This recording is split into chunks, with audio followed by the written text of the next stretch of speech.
Welcome to the SAU Report. I'm Hardy Bates. And I'm Megan Black. Our guest today is Seth Borchert. Seth, how did you first end up at Southern Arkansas University?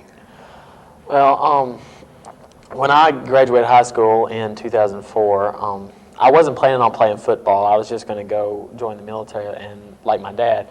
And Coach Quinn came to one of our practices and saw me kicking because I love to kick and invited me to come to a tryout in a couple of weeks. And the next week I tried out at SAU and ended up Xing out Henderson State and Ouachita because they were too expensive. And so Coach Quinn told me that they had a place for me on the team, and I enjoyed the campus. The coaches were great, and students were really friendly. So where exactly did you graduate from?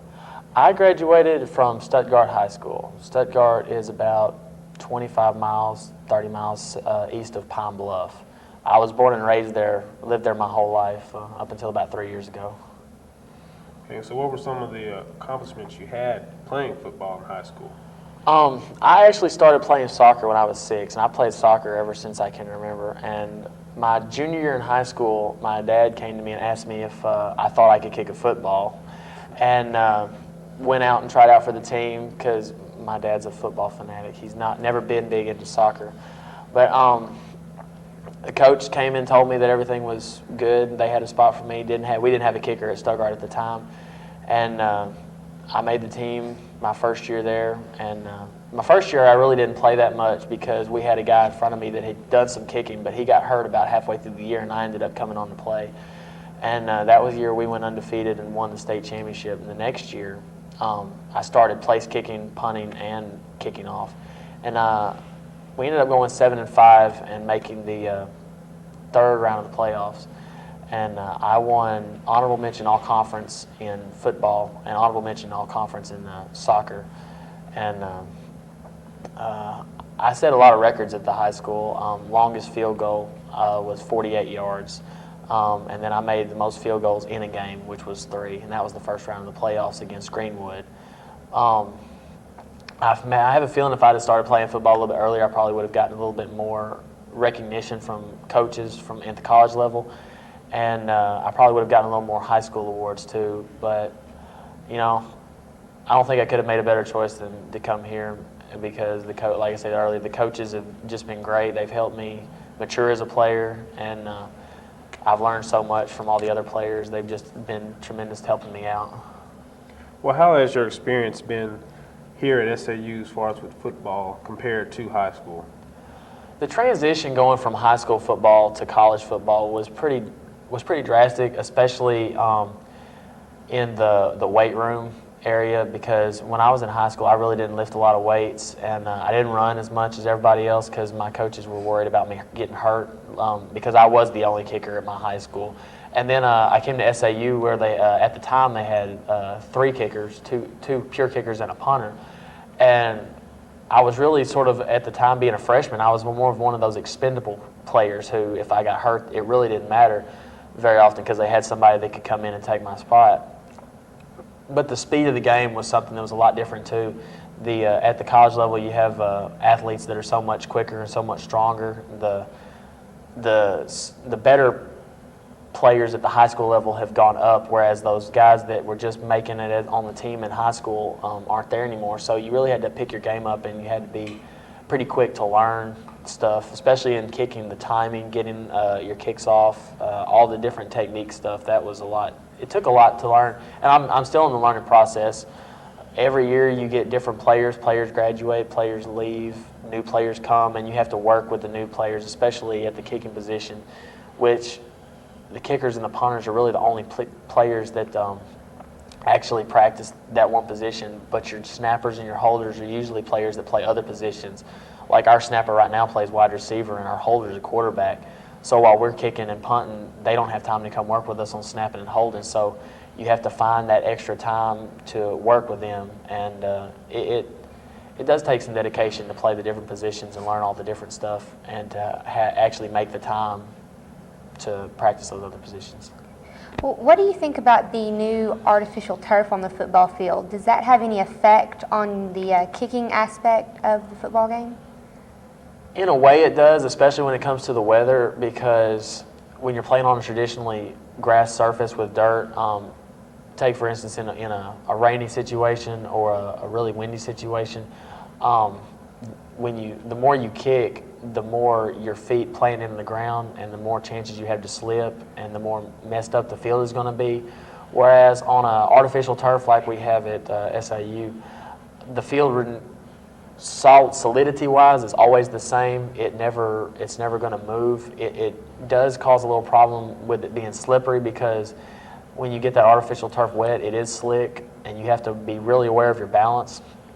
But it's really not much different than kicking on grass, except that I do like it better than grass because it is always stable and you know it's never going to like sink in and you're never going to plant your foot and fall down unless you just totally lose your balance. So kicking, field goals, or punting, which one do you prefer most? I personally prefer punting over kicking field goals because you're farther away from the guys that are trying to tackle you, and you're actually in control of the ball. You're holding it, so you can throw it and run it and get rid of it faster than kicking field goals. But I have done field goals kicking longer than I have punting. Well, are you involved in any other type of athletics? In high school, I was involved in football and soccer, and I was disappointed when I came to SAU and they didn't have a soccer team because I've been playing that longer. But I thought about playing baseball because I've always loved baseball. That's always been a fun sport of mine. But playing two sports, I already have enough time finding free spare time playing one sport, and I know I'd have a hard time playing two. But intramurals, I'm really involved in intramurals, especially intramural softball and volleyball. I've been an baseball umpire for 11 years, and in my spare time, I help Coach Biddle umpire the intramural softball games. But I am an active athletic supporter. I love all SAU sports. So I understand that you learned some forms of karate. Yes, I have been involved in the martial arts for about 8 years now. I started studying karate back when I was a freshman, sophomore in high school. We have a small community college at Stuttgart. It's a branch of the university, and they offered martial arts as a PE credit. And my mom and my brother and I enrolled in that class, and we did so well in there that the instructor asked me and my brother to come back as assistants.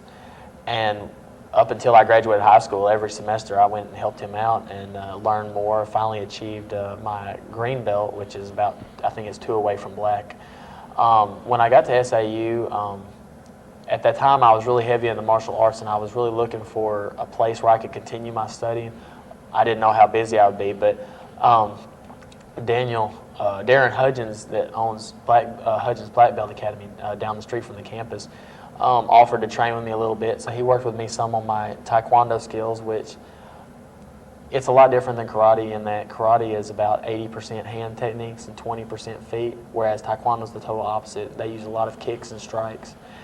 It was also at the time, around that same time, that I met Brian Biagas, and he was a Kung Fu black belt, and he worked with me a lot of my hand motions, the circular motions that Kung Fu uses.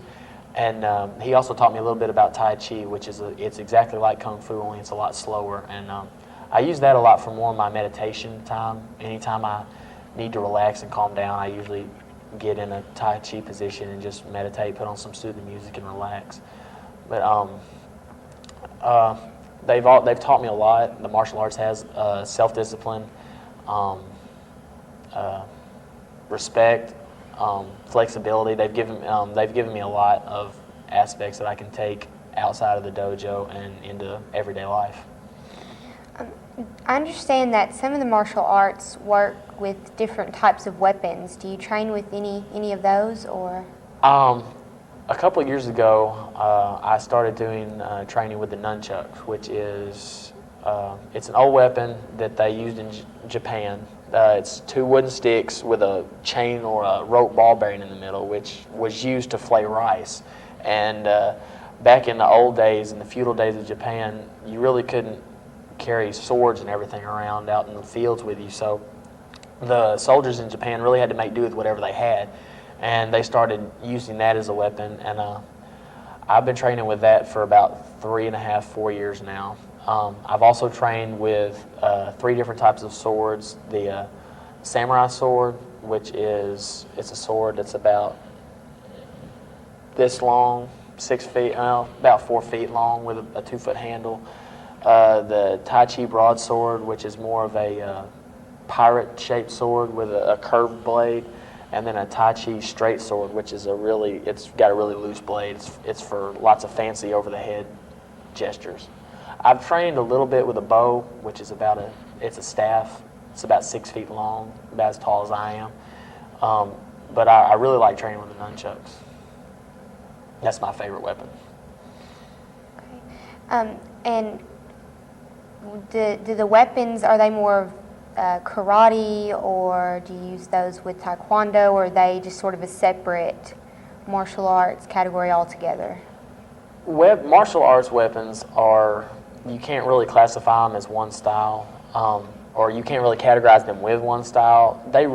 If I had to, I've never been asked that question, but I would have to classify them all their own, because every different martial art practices different weapons. You could have just because, like with a broadsword, just because it's the Tai Chi broadsword, you can have somebody that's a Kung Fu stylist use it, or a Taekwondo stylist. Nunchucks are practiced by just about every different type of martial arts. The ninja throwing stars are used by just about every martial arts. So you probably would have to place them with a category all themselves, because they are totally separate than any martial arts. So what are you majoring here at SAU? I've really always been interested in the criminal justice system, police work, FBI, CIA type work, and that was one thing that really interested me. I like the criminal justice professors. They really had a big say in what my major was. But my first year here, I got involved with the theater department at SAU during a production of The Glass Menagerie. David Murphy and Daryl Philippi got a hold of me one day, and Daryl actually asked me to audition for the next play. I can't remember what that play was. I think it was The Underpants, and I ended up not getting a role, but they did use me as a backstage and with working with the props and getting everything ready for the other actors. And I really fell in love with it. Dave came to me and offered me a theater scholarship, and I've been full bore with the theater department ever since. I love the staff, working with them, taking the classes, the different students. Being able to interact with the students is one thing. That's one thing that I really like about the SAU theater department, is the fact that the students are involved in the department. Anything the department do is pretty much student run. All the different aspects of the show, the lighting design, the sound design, costume, makeups. The only thing that the professors really do is be in charge of the set and direction. That's really all they do. They let the students design pretty much everything else and operate everything. And when you do that, when you have the students interact with all the other students, it does get that interaction, and the bonds are formed that really set aside the theater department. So I mean, I'm really glad I joined the theater department, and that's a major of mine.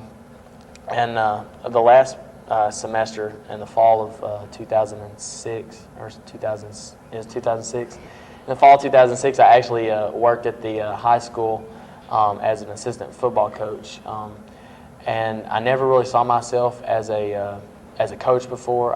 That's just never been my thing, but I enjoyed it. I really did enjoy it a lot, and a lot of people told me I was good at it, and I started thinking about maybe using that as a secondary job if the law enforcement side didn't work out. But most high school coaches have to have a subject to teach, and I started thinking about subjects that I like, and I've always been a history person, and I've never been good at math or science or anything, but a lot of schools in the state do have drama departments, and the drama department at the high school level is something that, while there's not very many of them, the ones that they do have are very large, especially at Fayetteville and Fort Smith and North Little Rock. And so I would really like to be a theater teacher, a drama teacher in high school, and maybe do some coaching on the side. But this semester I've taken a class on directing, and that's one of the classes that I really do like because it helps to bring out the teacher in me, I think, and all the students in the class. It helps if they're having a problem with something. There's other students that they can come to, or they can go to, or that can come to them, and they can help. It helps them prepare them for after college. Right. I also hear that you've recently joined the National Guard. Yes, I did. How's that experience been for you? I joined the National Guard a couple months ago, before the new year, because I've got a father who's in the National Guard. He's been in the military for 18 years, and he served a tour about 2 years ago overseas. And that's always been something, along with the law enforcement side of me, that I've always wanted to do. I've always wanted to experience that. And I'm the oldest of 4 children. I've got 2 brothers and a sister. One brother that he's already graduated, and he's actually in the military with me, and a sister who's a senior at Stuttgart this year. And with a father who's got 1 job, or actually he's got 2 jobs, and a mother that's working all the time, and 3 siblings that are fixing to be in college, I needed some type of assistance outside of the theater and the criminal justice department. And the military's paying for all my school right now, and as soon as I complete basic training in AIT, they will. They have what's called a Montgomery GI Bill, which will give me money to spend on school in addition to paying for my tuition and my room and board. So the money aspect is the main reason why I joined, but I also thought that I've always wanted to be an officer, and especially in law enforcement. I'm a military police right now, and I think that's a way while I'm in school to help me get some practical training. And who knows, if it goes good, maybe in 6 years when my time runs up, I may re-enlist. If not, there's no telling what'll be out there for me. Right. So, if being in the military, you said your father's in the military. Has he been a great inspiration? My father and I, we have a different bond that I don't know if very many fathers and sons have this bond. It started back when I started playing high school. My dad was really instrumental in me playing high school football. I was homeschooled up until my junior year of high school. My mom taught us. My dad was a public school teacher. And he really encouraged me to stop homeschooling and go into the public school system. And ever since then, anything I've wanted to do, he's really been there for me 110%. He's always been a good role model for me. He has been a really big inspiration to me, especially when he went overseas. He had the option of getting out and staying over here and being an OCS instructor, which is Officer Candidate School. He could have gotten out that way, but he decided to go ahead and get his tour over with. And in fact, the 39th is already on alert again, and he said if we have to go, he'd be more than willing to go again. He's always been there for me and for my whole family, my mom, my grandpa, anybody in the town that has a problem. They know they can come to him and that he will try his best to help them. So my father has been a really big inspiration to me. Well, I was wondering if maybe you could, because I know that I don't really know a lot about this, kind of maybe tell a little, difference about the National Guard and the Army and the Marines, because I know I don't really know a lot about the military. Maybe that's just because I'm a girl, and that's never been something that I've known a lot about. But that is a question that a lot of people have, especially working with Sergeant Cole here on campus and seeing a lot of the young students that don't really come from military backgrounds. That is one reason why I joined, because I knew growing up with a military family, that sort of limits, well, it doesn't really limit, but that takes away the limits that a lot of these young soldiers that don't have any military background have. I'm growing up with my dad, I know what to expect. I've seen the training. I know what's going to come, so I really don't have to worry about anything, and I can help these young soldiers that have never gone through that. I can help them with their training. But the difference between the different branches, there's basically 5 branches. There's the Air Force, the Navy, the Marines, the Coast Guard, and the Army. The Coast Guard is strictly on water. They do a lot of sea rescues. They patrol the oceans, especially down around the Gulf Coast and Mexico and stuff. The Panama Canal, they work with all that to make sure that anybody trying to come in to our waters has all their papers. The Air Force is mainly planes and some ground force, but a lot to do with airplanes and helicopters. The Navy it's a mixture of the Air Force and the Coast Guard because they do a lot of helicopters and airplanes, but they do it while they're at sea with aircraft carriers and destroyers. The Marines are like the hardcore Army. The Marines are a mixture of everything because they fly airplanes and helicopters. They also operate on boats out at sea, but they also have a lot of ground troops. So that the Marines are like the mixture of everything, which is why the Marines have the toughest training and the longest training. The Army is basically known for their ground work. Even though they do have helicopters and airplanes, they don't use them for attack purposes like the Air Force would. The difference, when you start breaking down the different branches, you have the reserves unit. Every branch has a reserve. The Marine Reserves, the Navy Reserve, the Air Force Reserve, and the Army Reserve. And what the reserves are controlled by the President. They are the ones that the President can tell them, okay, y'all need to go. The National Guard, which is part of what I'm a member of, they are controlled by the Governor and the President, meaning the Governor can call them up for natural disasters, which is like when Hurricane Katrina came up, the Governor of Louisiana was the one who has the power to activate the National Guard, whereas the President does too. That's the difference between the inside. The Guard is the only group that's controlled by the Governor. I mean, the reserves and the regular Army are only controlled by the President. So you have that extra, if you're going to join the National Guard, be aware of having that extra person in charge of you, so you sort of double your chances of having to get called up when you join the Guard. What are some things that you can expect from basic training? I know you kind of mentioned that earlier. There's lots of positive things that you can experience at basic training. One of the biggest things that I take away from basic training, because I've seen and I've talked to lots of people, is the camaraderie. They do lots of drills. First of all, when you get to basic training, they break you up into what's called squads, which is where they put you into groups of about 20 or 40 soldiers. And that's your squad for the whole, or your unit for the whole basic. And 90% of the drills that you do as a squad. There are very few drills that you do as an individual. And that's what helps build that camaraderie and that teamship. And the few individual drills that you do are really not individual drills. They're individual in the sense that you're doing them by yourself, but you're not doing them by yourself because you have the 39 other guys that are watching you and supporting you. And in fact, I just recently attended like a big competition with all the different units in the state that have what's called RSP, which is Recruit Sustainment Program. They're the units that train the soldiers about basic before they go to basic. And I competed in a 6-mile or 7K run with a pack and a weapon, and I came in third personally. But the whole point of that run was not to see who could come in individual time. Even though an individual time is good, the first team to get all 7 of their unit, their 7-man team, across the finish line, that was the unit that won.